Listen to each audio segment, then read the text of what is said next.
All right, I'm sure, yes, everybody remembers everything from last week. Yes. But, yes, as we said, My longest ever. we talked, the word branch is a really good word, because you think about a tree, and you think about how it branches, and then more branches, and then more branches, and it keeps getting more and more and more. And that really is a good way to think about the church and denominations. You start in the book of Acts, and there's just the church. You know, they called them the followers of the way. And then they start calling them Christians, which means little Christ. And so this is the church. But then, as we said, it gets bigger and bigger and bigger and bigger. And like anything that gets bigger, it starts to get more complicated. And people in charge start to kind of fight over who's in charge. And we have these things like splits. And we talked about, East-West, 1054, two branches. Roman Catholic in the West, Eastern Orthodox in the East. But we kind of follow the Western side, the Western in terms of Western culture as opposed to Eastern culture. And then we were talking last week about what happened in the 16th century, especially what happened in 1517. 1517, the black one? Oh, there's the black one. He's that from now. 1517 is when, what was his, Martin, what was his last name? King. Martin Luther, and Martin Luther King is named after Martin Luther. Martin Luther is a German guy from 500 years ago. Martin Luther King is a black preacher from not that long ago, from the 20th century. So, but yeah, they both were preachers. So Martin Luther is this German monk, if you remember, who was super smart and started realizing that some of the stuff the church was teaching wasn't biblical. Like we said, purgatory. There's nothing in the Bible about purgatory or limbo or praying to saints or indulgences and some of these other things that Luther said, you can't buy your way out of purgatory, plus there isn't such a place anyway. And so he started he came up with a list of what he said, these are all the things that the church is teaching that don't match up with the Bible. And he took those 95 things and he nailed them to a church door, which was kind of, people sometimes make it sound like it was like, no, it's more like the community bulletin board. Like, hey, this is stuff we need to debate and talk about. In a place called Wittenberg, Germany. And he had 95 theses, like a thesis, 95 things he said were wrong with what the church was teaching. And as I said last week, no one would have ever known about it outside of Wittenberg, Germany, had not there been an invention that had been recently invented, which was what? The printing press. And because there was such a thing called the printing press that had been invented, super bonus extra points. Who invented the printing press? Remember that in school? Have you ever heard of Gutenberg? Anybody ever heard that? Some of you grown-ups have heard of that. Gutenberg was the one who invented the printing press. And so the printing press allowed Luther's ideas to go beyond one village in Germany. Suddenly, people started making copies and copies and copies and printing it up, and it started spreading all over Europe. And other people who kind of thought the same thing as Luther also started writing stuff and also protesting against the Catholic Church. And we had this thing, the Protestant Reformation. They were protesting against these false teachings. They wanted to reform the church, but the Pope and others weren't interested in being reformed by a bunch of what they thought of as nobodies. And they said, just sit down and shut up. And Luther and others wouldn't sit down and shut up. And so there's a split to Protestants and Catholics. And that split is the next major change. And that creates groups like the Lutherans in Germany and the Presbyterians in places like France and Switzerland. And the Anabaptists is a movement that starts then, which says only adults should be baptized. And that eventually plays out and becomes the predecessor of the Baptist Church, and lots of other churches come out of this Protestant Reformation. But today we're going to say, how do we get to be Methodists? Okay, so Luther did his thing. He published this stuff in 1517. Now, over in England, England is a Catholic country. And the King of England is a loyal Catholic. Okay? And the King of England is Henry the Eighth. These Roman numerals for that. Okay. Has anyone ever heard of Henry the Eighth? I like some. Wives, that's right. Yes. He is most famous. You may know how many wives he had? 8. No, he's Henry the Eighth, but he had 6. 6. That's right. He had 6 wives. Not all at once, though. Okay, one after the other. Divorced, beheaded, died. Divorced, beheaded, survived. So, Henry the Eighth is a Catholic king. I mean, he's a king of England, and he's a good Catholic, and he doesn't like what Luther wrote, and he's going to stay Catholic. But Henry the Eighth has a queen. Her name is Catherine. Catherine of Aragon. You know where Aragon is? Spain. There you go. There you go. Bam. Geography. Because back then, when kings and queens and princesses married, they didn't marry for love. They married for political reasons, to cement like a relationship between countries. So this king would marry his son to the daughter of a different king, and then that way these two countries would have a way of being bound together. So this happened all the time. Intermarriage between princes and princesses and kings, and all that happened all the time. So the King of England had married a princess of Spain, and everybody's all related to each other. Okay? And so, but Henry did not particularly like Catherine. It was an arranged marriage. She was older than he was. She spoke Spanish. I mean, she just didn't. He didn't really like her that much, and he was kind of he was not a very moral guy in lots of ways. So he started having an affair. Anybody know the name of the woman he had the affair with? Somebody knows. Somebody's seen movies about this. It's not Anne Boleyn. That's right. There you Anne Boleyn. go. That's right. Anne Boleyn. Should I write it down? I know there's an E in there somewhere. That's not spelled right. There's an E in there somewhere. I don't know where it is. Anyway, Anne Boleyn. So he starts having an affair with Anne Boleyn, and he decides, hey, I'm the king. I can do what I want. He decides he wants to divorce Catherine, marry Anne, and make her the new queen. And one reason, he not only didn't particularly care for Catherine, Catherine had not been able to produce a male heir. And that's real important to kings, to have a son to be the next king. Because back then, a girl couldn't inherit the throne. Only a son could. I know it sounds prejudiced, and it was. Okay. She produced one daughter, and that was it. But no sons. He thought, well, she's never going to give me a son. I need a new wife who can give me a son. So he says, I'm going to divorce her and marry her, and she'll give me a son. But even though he was the King of England, he needed permission to get a divorce. From guess who? The Pope. The Pope. Didn't he change laws? Mm-hmm. What kind of? So he had to get permission from the Pope, because back then the only way you could supposedly get a divorce was actually to get an annulment, which is to say, well, the marriage never really happened because the couple never really slept together. Well, they obviously slept together because she had a child. So he says to the Pope, I need a divorce from Catherine so that I can marry this other woman. But the Pope's thinking, if I do that, who's going to be mad at me? Spain. Spain will be really mad if I allow the King of England to get rid of the Princess of Spain. Plus, Catherine is related to people from all these other countries too. Everybody's related to males.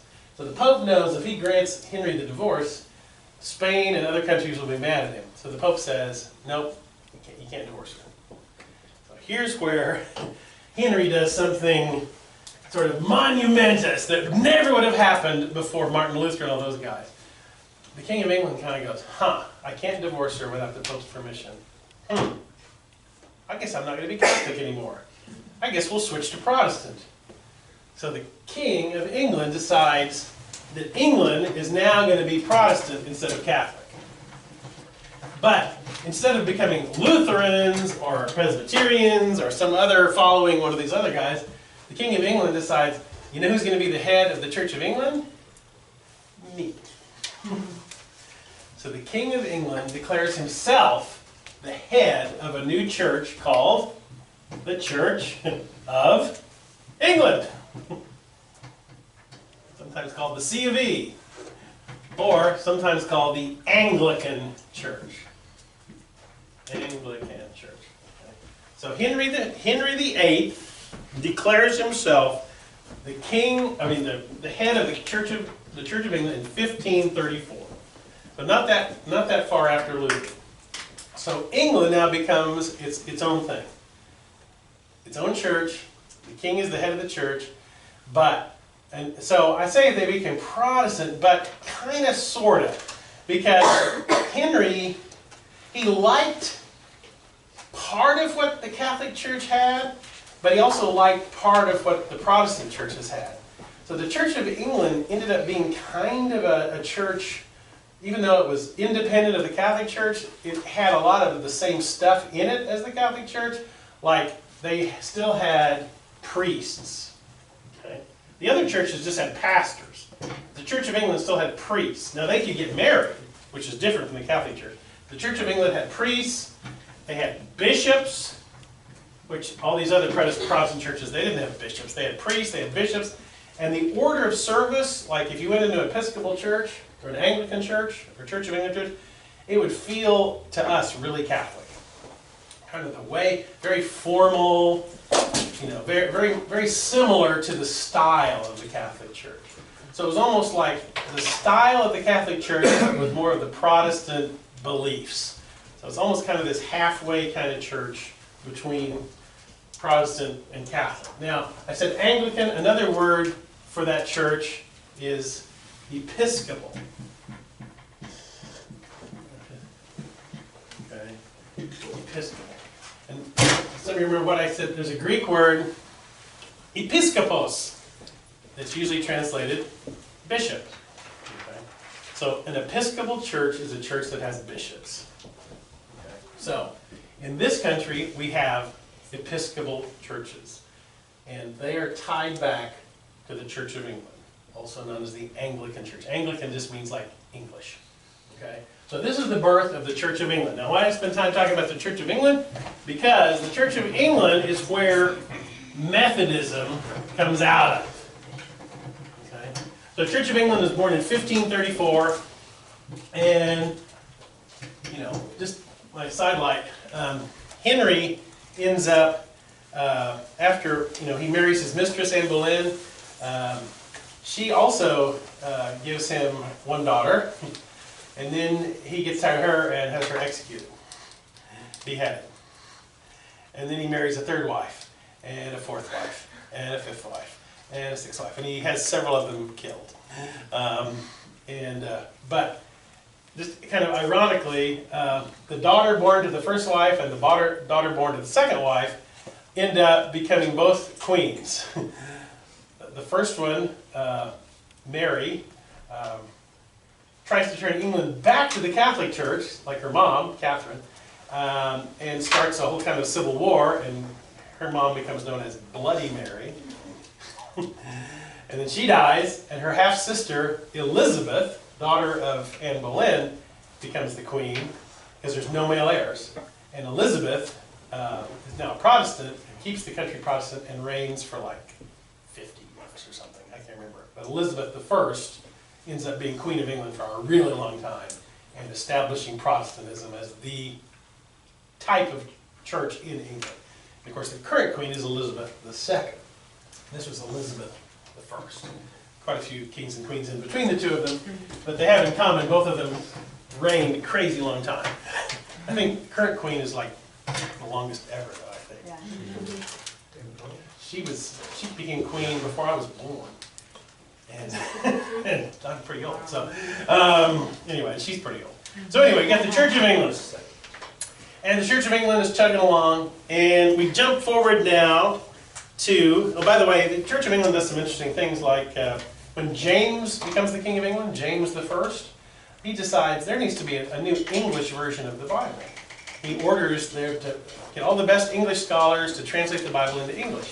And they do. It comes out in 1603, and it's called the King James Bible. Yeah, it's called the King James Bible. And if you ever wonder, why does the King James Bible sound all this weird stuff like thee and thou and thine and all that stuff? It's because it was translated in 1603. So it's over 400 years old. People don't talk the way they talked 400 years ago. We do not speak it that way anymore. But that's the way they talked 400 years ago. So into the Church of England in the year 1703 is born a guy named John what? Wesley. Yeah. John Wesley. He was born in 1703. He's born in a place called Epworth, England. Okay? And I have been there. Yeah, I have been to the church where his dad was the pastor. Some other pastors and I went to England a few years ago. And we went to Epworth, and we went to the Church of England church in Epworth, and we went and even got to have communion out of the same cups that the Wesleys used back in the 1700s. So, anyway, John Wesley is born in Epworth, England in 1703. His dad, Samuel Wesley, is the pastor of Epworth Church. Okay, so he's a pastor in the Church of England, in the C of E. His wife's name is Susanna. Susanna Wesley. Okay, Susanna Wesley and Samuel Wesley had 19 children. People had a lot of kids in those days. Not all of them survived and lived, but one of the stories is when John was 5 years old, the parsonage caught on fire. Some people think it was set on fire by some church members who weren't happy with him. And little John was up on the second story and was only saved and rescued like at the last minute, right before the house collapsed. And after that, his mother thought, God has something special for John. You know, God saved him from the fire for a reason.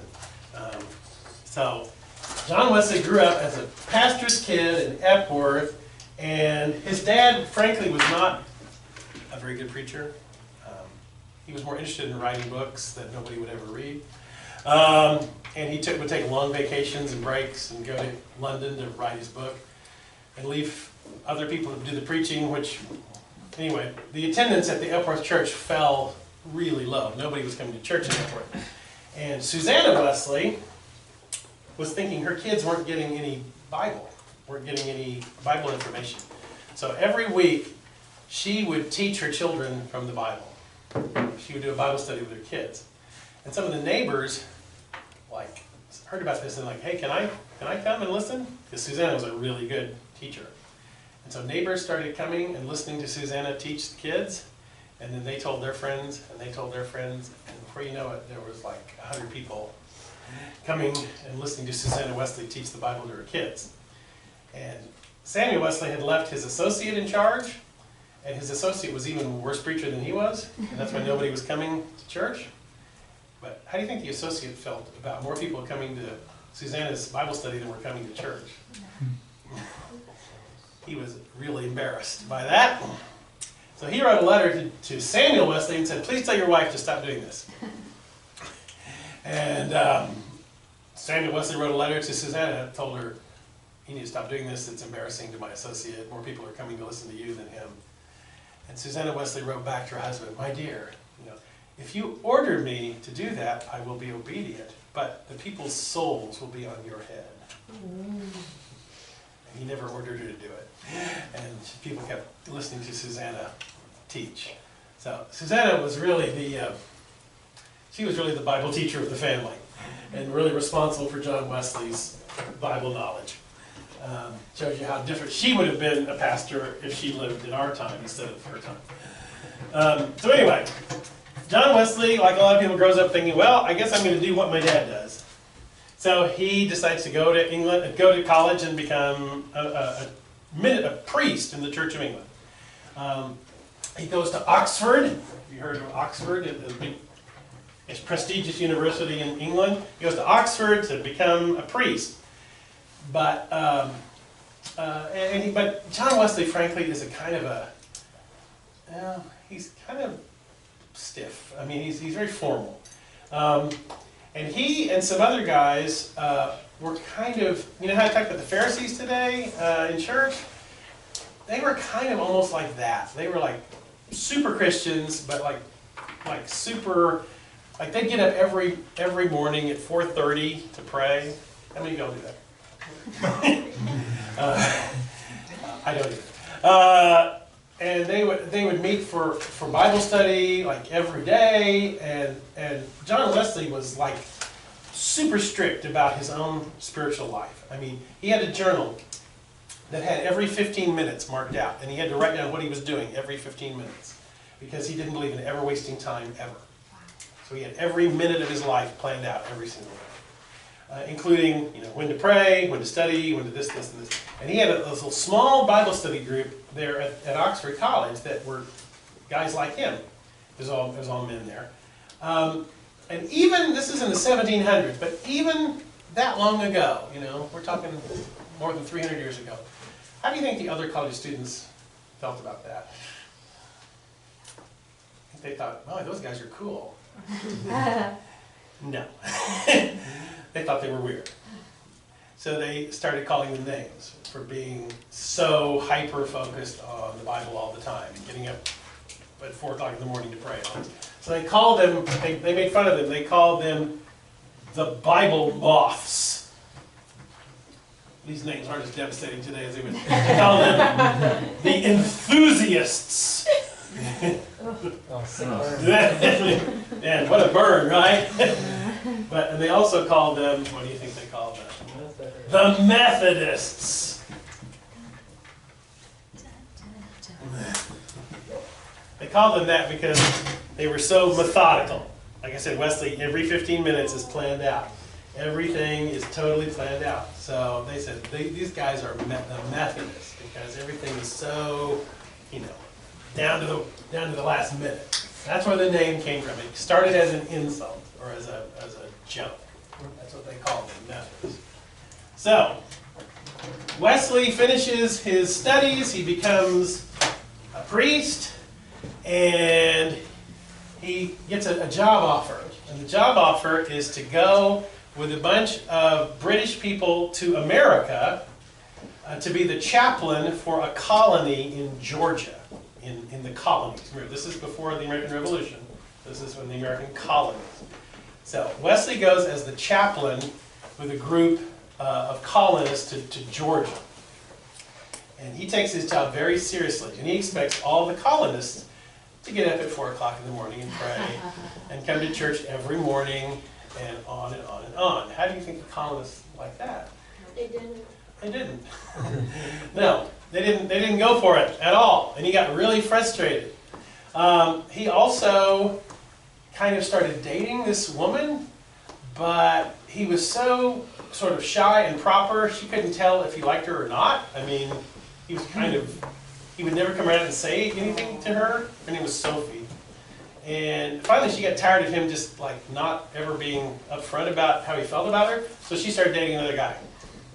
And that made Wesley really mad, and he refused to serve communion to them, to Sophie and the new boyfriend. And the new boyfriend decided to sue Wesley for this, and Wesley decided he would go back to England. Well, it wasn't Sophie's dad, the governor? I think so, yeah, he was like a something. bigwig, yeah. So yeah, Wesley left in the middle of the night to go back to England. So at this point, Wesley not exactly a huge success. Okay, and the thing is, he's on the ship back to England, and both ways, to and fro, there had been people on the ship called Moravians, which are these German Christians, on the way to America and the way back to England. And both times he'd observed these Moravians were just, they were different kinds of Christians. They sang all the time, and in the middle of the storms, they didn't seem worried. They just pray and sing, and he's like, they got something I don't have. there's something about these guys that is different from my upbringing. So he gets back to England, he's super depressed, he's a failure, because when he was in America, he'd also said, I'm going to convert the American Indian while I'm there too. And of course, that didn't happen a single time. He's super depressed, he sees himself as a failure, he doesn't know what he's going to do next. He's thinking he's picked the wrong profession, and he's just kind of sulking in his room. And one of his friends come to this Bible study. And he's like, I don't want to go to a Bible study. And his friend's like, come on. And he convinced him to go to this Bible study. And this happened to be on the street.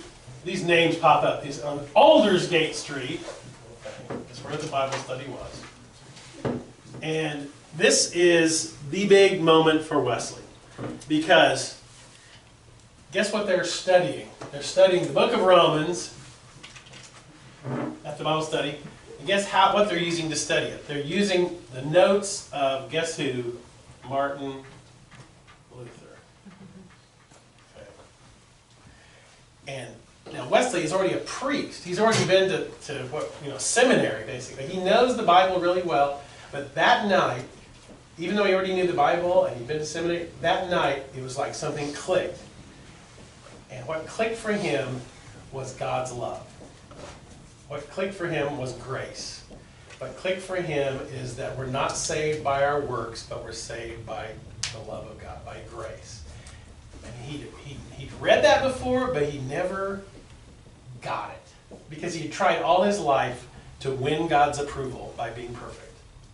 The whole getting up at 4 in the morning and having every minute of his day planned out, and all the stuff he did. He fasted, he visited prisoners, he did all these things to try to prove that he was good enough and holy enough. That's why they call him the Holy Club and the Bible Moths and all that. He had tried his whole life to be a super Christian. But that night at the Bible study, when he heard Martin Luther talking about grace, what's the definition of grace? What does grace mean?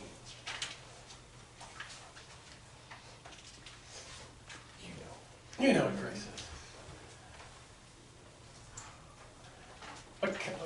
Grace is a kind of love that, can you buy it? Can you earn it?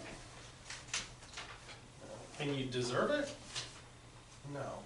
Grace is love that is given freely. You can't buy it, can't earn it, can't deserve it. You can only receive it. And you realize that's what God's love is like. We can't make ourselves good enough for God. We can't earn God's love. We just have to receive God's grace. It's a gift. We're not saved by our deeds. We're not saved by our works. We're saved by God's love, God's grace. And somehow, Wesley got that night at that Bible study. Somehow, even after years of reading the Bible, somehow that night it clicked. And they say that night, his faith went from here to here. It said his faith traveled 18 inches from here to here. Before that, everything was always up here. But that night, it was in here. And he wrote in his journal, my heart felt strangely warmed. And that was what we talk about Wesley's conversion. I mean, he already knew about Jesus, he already knew everything, but he didn't really have Jesus in his heart until that night. And we call it the Aldersgate experience. We call it Wesley's conversion. But that's the night that Wesley's faith went from his brain into his heart. And that changed his whole approach to ministry. That changed. And so suddenly he's kind of on fire for God. No, not just kind of. So, and he's not the only one who's thinking the Church of England, by the time of the 1700s, was super snooty, super boring. You know, when they kidded Wesley's for being enthusiasts, the reason was they thought enthusiasm has no place in the church. If a pastor got too excited, that was bad. The pastor is supposed to be nice and boring and, read your sermon like that and make sure you don't get too excited. That was what they expected pastors to do. If they got too enthusiastic, that was a bad thing. Which I know seems weird to us, but that was the way it was. And so Wesley and others, the church is dying and dead, and not only is it dying and dead, the regular people, the poor people, the working people weren't welcome in the church because they smelled and they didn't have good clothes and they were dirty and their hair was greasy and etc. And so they weren't welcome in the church. Only the rich people were welcome in church. And so Wesley and some of his friends were like, we got to change this. And so again, here's that word, reform. We got to reform the Church of England and make it alive again and make it welcoming to all the people. And one of his friends had said, well, you know, the only way to get people, these poor people, they aren't welcome in the church, so we got to bring the church to them. So this friend had started just preaching outside, just like on a stump to poor people. And, you know, today that might not work, but back then, the poor people were like, we're not even welcome in the church. Here, we can listen, you know, they were like, this is a new thing. And so crowds were gathering to hear his friend. His friend's name was Whitefield, George Whitefield. And Whitefield says to his friend John Wesley, you got to try this. You got to start doing this outdoor preaching to the poor people. And Wesley was like, oh no, that's not proper, you know. I can't do that. The only proper place to preach is inside a church. His friend was like, no, it's not. You know, Jesus preached outdoors. He's like, oh, well, I guess you're right about that. So Wesley didn't really want to do it, but he did it. He started preaching out, and the first time he did it, there was a coal mine in a place called Bristol in England. And every day the coal miners would come out of the coal mines, and they're all covered with coal dust, and they're all dirty, stinky, black faces with coal. They'd pour out of the coal mines when the day shift was over. Wesley's there standing on a stump. Wesley starts preaching to the coal miners as they're coming out of the coal mines. And they all just stood there and listened to him preach. And some of them just started weeping when they heard about the love of Jesus. And they said they could see the lines in their faces with the coal dust, the tears coming down, making little lines in their faces. And hundreds and hundreds of people started coming to Jesus through these, what he called street preaching. And now Wesley's hooked on doing this. And so he starts doing this all over England. He starts riding all over England preaching to poor people. And he still considers this a revival movement inside the Church of England. And what do you think the Church of England thought about this? You think, oh, hooray, Wesley's helping us to revive. Is that what they thought? No. They were like, well, who do you think you are? You know, this isn't proper. You know, they thought this was improper. They told him to stop it. But he wouldn't stop it. And he kept doing it. And here's the secret of Wesley. Other preachers were doing this, but they preach and get a big crowd and get people to give their life to Jesus, and they'd move on to the next place. Wesley did that, but instead of just moving on, he would say, and if you want to know more, come back tonight. And they'd come back tonight, and he'd put them in small groups and Bible study groups to meet weekly. And he organized all these little Bible study groups all over England that were called Methodist societies. So again, he's still trying to revive the Church of England. He's not trying to start a new thing. He's just trying to revive the Church of England. With all these Methodist societies all over England. These people that had heard him preach, and they come back that night, and he puts them in small groups. So he does this. And then England is starting to get full of Methodists.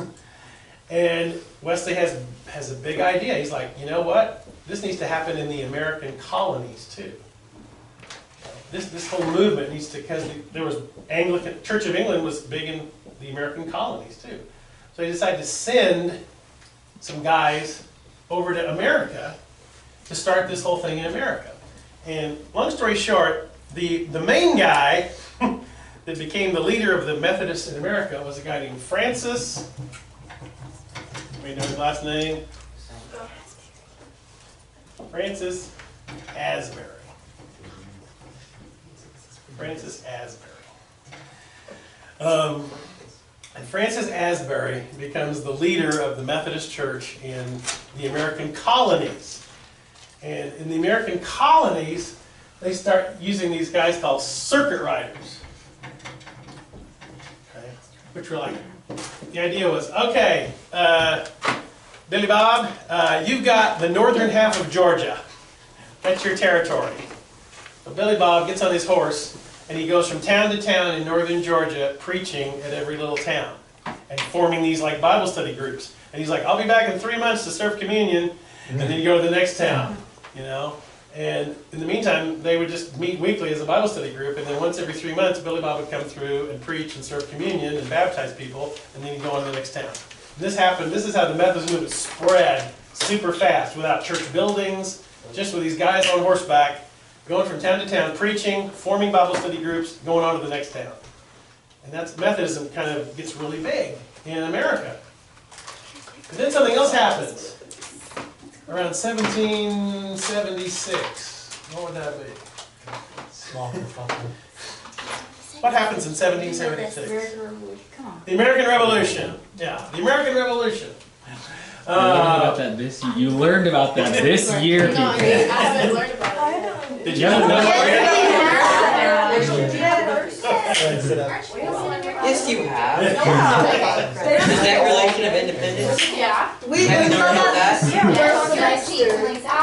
That's what we learned on the doors. Yeah, God save the Queen, we all learned that in school. Yes.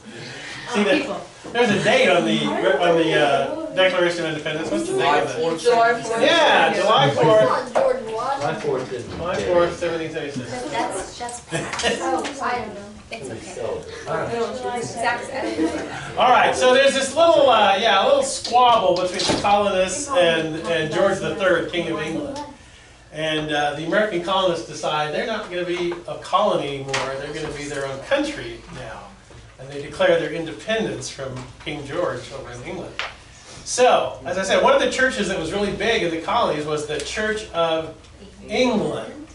How popular do you think the Church of England is now, post-1776? Not too popular. No, not too popular. Now, the Church of England is not... Because remember, who's the head of the Church of England? George. The King of England is the head of the Church of England. King George III. So the Church of England... And remember, the Methodist movement was a revival movement inside of the Church of England. Well, in America, suddenly... it changes. And so in America, the Methodist movement becomes the Methodist Church. So even though Methodism began in England, the Methodist Church was born in America. What year is that? Well, it was formally organized as a church in 1784. Okay? So a few years after the Revolution. But it really, from the Revolution on, but it formally organized on Christmas Day, 1784, in Baltimore, at the Christmas Conference. So the Methodist movement becomes the Methodist Church in 1784. And that's where, our history as Methodists in America. Now, the Methodist Church, since it was formed right in the middle of the American Revolution, is patterned in many ways after the American government. The Methodist Church has 3 branches. Y'all study American government yet? Yeah. What are the 3 branches of the American government? And judicial, that's right. Legislative, executive, and judicial is the form of the American government. The Methodist Church has basically the same format. We have a legislative part that we call conferences. They start in the local church. We have what's called a charge conference, which is where we vote once a year on who's going to be chair people of committees and those kinds of things and approve a budget.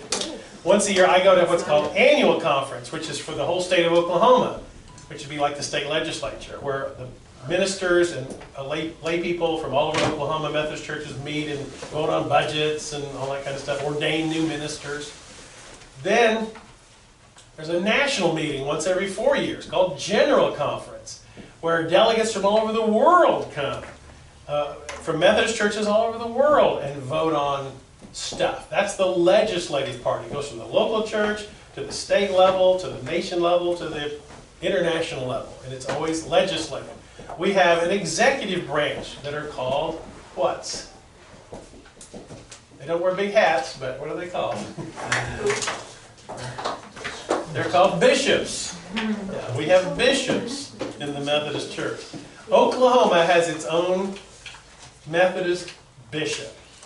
We've had bishops here a few times. The last time we had a bishop here, you guys are probably too young to know anything about it. We have a bishop. His name is Jimmy Nunn, and before him we had a bishop named Bob Hayes.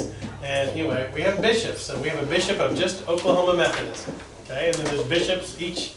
Not every state. The lines aren't always by state, but anyway, different areas of the church have their own bishops. But we've got bishops. That's the executive part, and we have even what's called the Judicial Council, which is a group that's like the Supreme Court that decides if a Methodist conference passes a new rule, they would say, "Oh, does that match up with the Methodist?" Guess what? Constitution. We have our own constitution. Are they pastors, the judicial?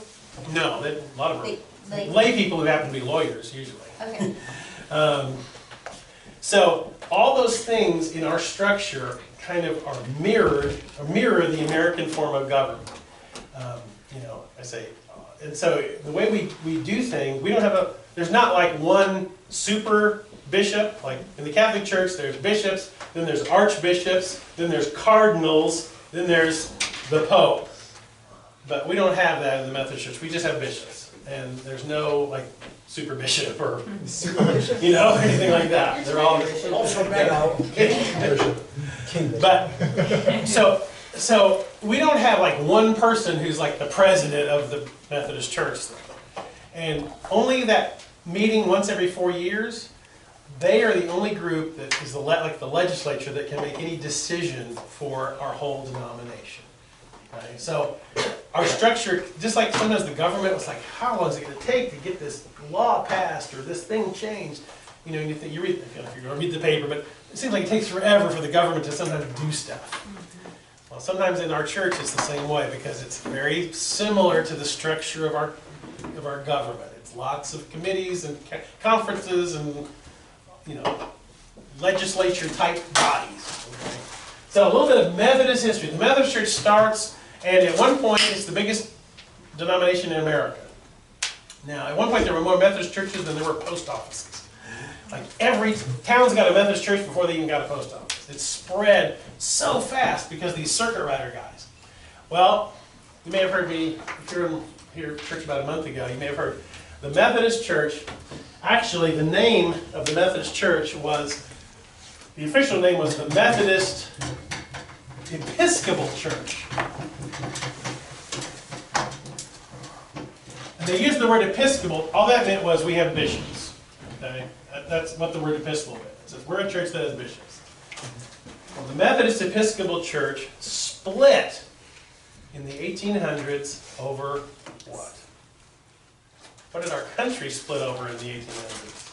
Slavery. Slavery. That's right. And just like the country split over slavery, so did the church split over slavery. The Methodist Episcopal Church split into the northern half kept this name, and the southern half just added the word South at the end. So they were the Methodist Episcopal Church South and the Methodist Episcopal Church. So for a while you had two denominations, one in the north and one in the south. Except, yeah. It might not matter, but did it split before the war? Like Yes, it leading split up to it, before the actual hostilities of the war. Yeah, it split. It split actually before the actual war broke out, because they at this general conference they were debating whether or not like bishops could have slaves and things like that. So it split even before the war broke out. And you'd say, okay, well, the churches in the north tended to be one, and in the south. But remember, Oklahoma wasn't even a state during the Civil War. Remember, Oklahoma didn't become a state until, have you heard Oklahoma history yet? 1907, that's right. Oklahoma becomes a state in 1907, after the Civil War. But even before we became a state, people were coming to Oklahoma to start churches. And guess what? People from both branches came to Oklahoma to start churches. This church, our church, we know the year this church was started? 1903. So 4 years before Oklahoma was a state, this church was started in 1903 as part of the northern branch. A couple of blocks from here, the southern branch also started a church in Broken Arrow. this church was the first church in Broken Arrow. The first church of any kind in Broken Arrow. This church was here before any Baptist, Catholic, anything else. This church was the first church in the city of Broken Arrow. There's pictures, right, in the Yeah. outside of the sanctuary with those Yeah. churches. You guys can So, but all over Oklahoma, both the northern church and the southern church started planting churches. And I always like, the best example of this, you go to downtown Tulsa, you've been to Boston Avenue Methodist Church and First Methodist Church. Giant churches that are 4 blocks apart. Like, why would they start 2 giant churches 4 blocks apart? Because one of them was started by the north and one of them was started by the south. Okay. Boston Avenue was started by the south, First Church was started by the north. How long do you think it took for the 2 halves to rejoin each other? Longer than it should have. The 2 halves didn't reunite and join back up until 1939. It was. Quite a ways after the war, after the Civil War. I might be off by a couple of years on that date. It was in the 1930s, I know that. I have to look that up for sure. If I'm wrong, I'm off by a few years. It was in the 30s. So when the north and the southern half rejoined, they just took the name the Methodist Church. They dropped the Episcopal part. They just called themselves the Methodist Church.